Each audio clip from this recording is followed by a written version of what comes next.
ناظرین، آج کی ویڈیو میں ہم آپ کو پراسٹیٹ گلینڈز یعنی مثانہ کے غدود کے علاج کے بارے میں بتائیں گے۔ مثانہ کے غدود جب بڑھ جاتے ہیں تو مثانہ کے مقام پر بھاری پن اور بوجھ محسوس ہوتا ہے۔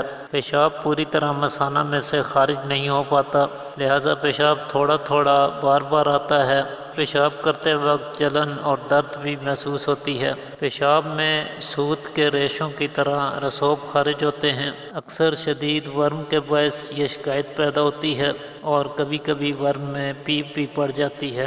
اگر یہ مرض شدت اختیار کر جائے اور پیشاب بالکل بند ہو جائے تو ایسی صورت میں آپریشن ضروری ہوتا ہے۔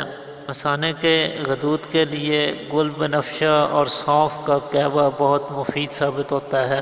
چنانچہ 2 کپ پانی میں 1 چمچ سونف اور 5 گرام گل بنفشہ شامل کر کے ہلکی آنچ پر رکھیں۔ جب پانی 1 کپ رہ جائے تو چولہے سے اتار لیں اور فلٹر کر کے مریض کو پلائیں۔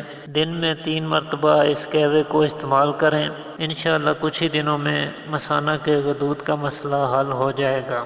اسی طرح ملٹھی، سونف اور کستہ شیریں تینوں ہم وزن باریک پیس کر رکھ لیں اور 1 چھوٹا چمچ کھانے سے آدھا گھنٹہ پہلے تازہ پانی کے ساتھ صبح و شام استعمال کریں۔ اس کا استعمال بھی مثانہ کے غدود کے لیے فائدہ مند ثابت ہوتا ہے۔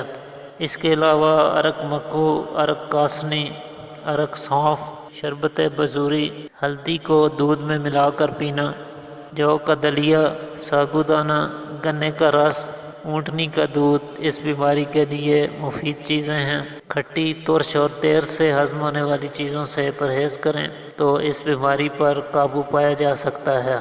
آج کے لیے اتنا ہی ناظرین، امید کرتا ہوں آج کی ویڈیو آپ کے لیے مفید ثابت ہوگی۔ اسی کے ساتھ اجازت چاہتا ہوں۔ اللہ حافظ۔